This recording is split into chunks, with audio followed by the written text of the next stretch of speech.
আসসালামু আলাইকুম এভরিওয়ান, কি খবর তোমাদের সবার? আশা করি সবাই ভালো আছো। আজকে সকালে না অনেক বৃষ্টি পড়েছে। আমি জানালা দিয়ে দেখছিলাম এখানে একদমই পানি জমে গিয়েছে। আর আজকে ভাবিদের বাসায় আমাদের দাওয়াত আছে, তো পরে চিন্তা করছিলাম কিভাবে যাব বৃষ্টির মধ্যে। পরে এখানে বসে বসে আমার মেহেদিটা তোমাদেরকে দেখাচ্ছিলাম। এখন এটার কালার এরকম আছে, পরে আরও একটু গাঢ় হবে, মানে আস্তে আস্তে গাঢ় হয়। অর্গানিক মেহেদিগুলো এইরকমই। যাই হোক, পরে আমি গোসল করে সাজতে বসে পড়লাম। তো ফার্স্টে আমি একটা মার্সের গ্লোয়িং ক্রিম দিচ্ছি। এটা ইউজ করলে স্কিনটা মানে মেকআপটা একটু গ্লো করে। পরে আমি কনসিলার দিচ্ছি আমার পিগমেন্টেশন এরিয়াগুলোতে, দিয়ে পরে ভালোভাবে ব্লেন্ড করে নিব। আর আজকে হচ্ছে সব জামাইদের দাওয়াত, মানে আমার কাজিনদের জামাইদের দাওয়াত। তো আমি একদম নাস্তাটা খেয়েই রেডি হতে বসে পড়েছি, কারণ আমি জানি আমার একটু সময় বেশি লাগে। পরে কি জাস্ট পাউডার দিয়ে সেট করে নিয়েছি ফেসটা। এখন আইব্রোটা সেট করে পরে ব্লাশ দিচ্ছি। আর ব্লাশ তো আমার এমনিতে অনেক পছন্দ, আর আজকে যেহেতু রেড কালারের ড্রেস আমার এটা, তাই আমি একটু রেড টাইপের ব্লাশ দিয়েছি। আর এই ড্রেসটা আমার গিফটের ছিল, সো কেউ জিজ্ঞেস করো না আমি কোথা থেকে নিয়েছি। তো ড্রেসটা পরার পর আমার বাকি যেই মেকআপটুকু বাকি ছিল সেটা করে নিচ্ছি। এখন মাস্কারা দিচ্ছি আর লিপটা আর্ট করে নিচ্ছি। এখন লিপস্টিক দিব। আর যেহেতু আমি 2টা লিপস্টিক নিয়ে এসেছি মাত্র, তাই 2টা লিপস্টিকই আমি আজকে মিক্সড করে দিব। ফার্স্টে একটা ব্রাউন নুড কালারের লিপস্টিক দিচ্ছি, এরপর এটার মাঝখানে জাস্ট আমি একটা পিঙ্ক কালারের লিপস্টিক দিব। মানে 2টাই সি গ্ল্যামেরই ছিল। আর এটা মিক্সড করার পর না কালারটা খুব সুন্দর লাগে। আর যেহেতু এখন আবার গরম পড়তেছে, মানে রোদ উঠতেছে, তাই বেশি করে আমি একদম সেটিং স্প্রে দিয়েছি। আর একটু টুকটা গোল্ড পরে নিচ্ছি। এটা পড়তে চাইনি ফার্স্টে, পরে আম্মু বকা শুরু করতে, পরে পড়লাম। আর আইলাইনার দিতে গিয়েও দেই নেই, পরে চিন্তা করলাম বেশি গর্জিয়াস নাকি হয়ে যায়, এর জন্য আইলাইনার দিই নেই। তো আমি জীবনের প্রথম এত তাড়াতাড়ি রেডি হয়ে বসেছিলাম। ভাইয়ার জন্য লেট হচ্ছিল, আমরা সবাই রেডি ছিলাম, শুধু ভাইয়া লেট করছিল। যাই হোক, পরে আমরা উবার কল দিয়ে দিলাম। উবার বাসা পর্যন্ত যাচ্ছিল না দেখে বাজার পর্যন্ত দিলাম। দেন এক এক করে আর কি সবাই আসতেছিল। ওরা এখনও আসে নাই, আমরা আগেই সবার আগে এসেছি।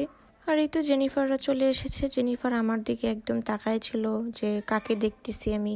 ফার্স্টে আর কি চিনতে পারছিল না। তো সবাই আমরা উঠে গেলাম গাড়িতে, এখন সবাই মিলেই যাচ্ছি।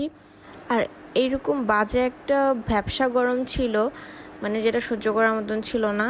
দেন ভাবিদের বাসায় চলে আসলাম। এই যে সবাই বসেছিল, আর ওই যে আমার আম্মুজান, ওকে যে মনে হয় 1 সপ্তাহ পরে দেখেছি আমি। আর আয়াত বাসায় না থাকলে আমাদের বাসা পুরো একদমই ফাঁকা ফাঁকা লাগে। আর ভাইয়ের যখন ভিডিও করতে গিয়েছিলাম, সে তার পেটটা অনেক ঢাকার চেষ্টা করছিল। আর এই তো জেনিফার, সে আমার ব্যাগ নিয়ে খেলা করছিল। আর আমি বলছিলাম খালামণির ব্যাগে কিছুই নাই, তুমি কিছুই পাবা না। মানে ব্যাগ নাকি তার খুব পছন্দ, ব্যাগ নিয়ে খেলা করে। তো এদিকে ভাবিরা সবাই টেবিলে খাবার সার্ভ করছিল। আমার ভাবি, পরে আমার ভাবির ভাবি, সবাই আজকে অনেক পরিশ্রম করেছে। একদম তাদের চেহারায় ফুটে উঠেছে তাদের পরিশ্রম। অনেক কিছু আয়োজন করেছিল। এর মধ্যে আমার এমন গরম লাগতেছিল, কারণ বাইরে একটা ভ্যাপসা গরম ছিল, তাই আমি একটু এসির নিচে এসে বসলাম। মানে প্রচুর গরম লাগছিল। আর এখান থেকে জানালা দিয়ে বাইরে দেখতেও ভালো লাগছিল। তো এই তো খাবার সব সার্ভ করে দিয়েছে। আমি একটু দেখাই কি কি ছিল আজকের মেনুতে। রোস্ট, আচারি, বেগুন, তারপরে 2 পদের ভর্তা, ডাল, ডিম, মাছ, গরু মাংস, অনেক কিছু ছিল। ভাবি অনেক কষ্ট করে সবগুলো রান্না করেছে। আর স্পেশালি গরু মাংসটা অনেক মজা হয়েছিল।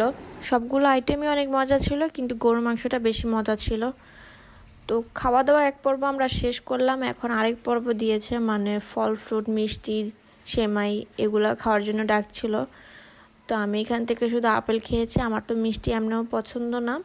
তো ভাবি একদম সব সুন্দর করে সাজিয়ে রেখেছে টেবিলে। এখন আর কি সবার বসে খাওয়ার পালা। আমি তো একটা আপেল নিয়ে সারা ঘর ঘুরতেছিলাম, আপেল খাচ্ছিলাম আর ঘুরতেছিলাম।